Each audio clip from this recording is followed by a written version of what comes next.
This is the all-new 2011 Nissan Quest. Nissan took a one-year absence away from the minivan segment, and now they're back with an all-new, aggressive, sporty Quest, as you can see here, kind of very reminiscent of the all-new QX56, the bold lights, like the wraparound glass.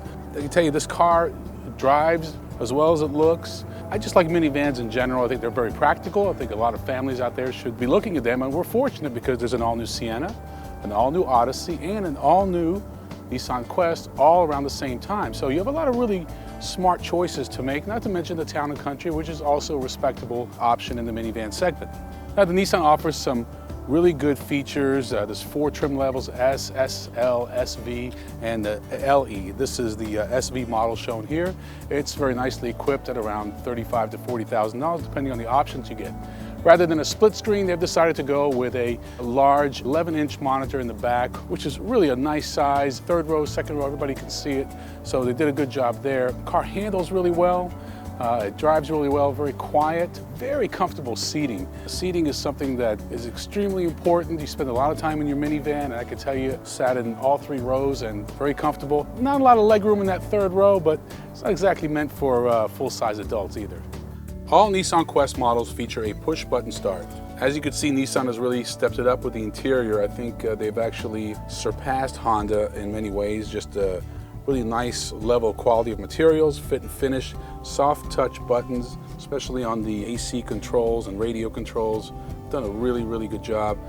Now, over to the left of the steering column, there's an area here with some buttons. We were really struggling to find out why Nissan has room for 8 buttons, but only 3 of them are being used. So essentially 5 are blanked out. We're told there was some shared technology with other models who use those buttons, but I just find it a little incomplete. If it doesn't bother you, it doesn't bother me.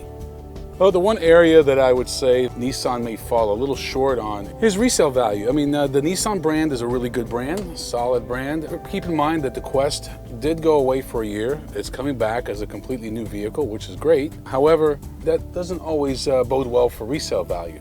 So bottom line on the Nissan Quest is that what you have here is really a very viable third option for a Japanese minivan.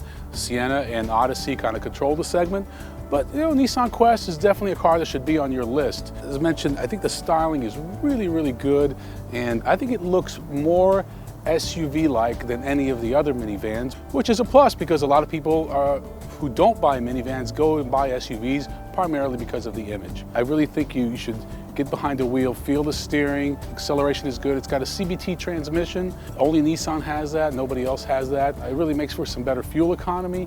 Get about 18 on the city, 24 on the highway. Not bad for a vehicle that, you know, that can seat 7 people in this configuration right here. Now, one of the real benefits of the Nissan Quest is the fact that you can actually have a completely flat cargo area without having to take any seats out. Other minivans, you actually have to remove seats. And as you can see, the Quest is very aggressive in its styling all around, very sporty. Who they're going after in the segment is the Honda Odyssey.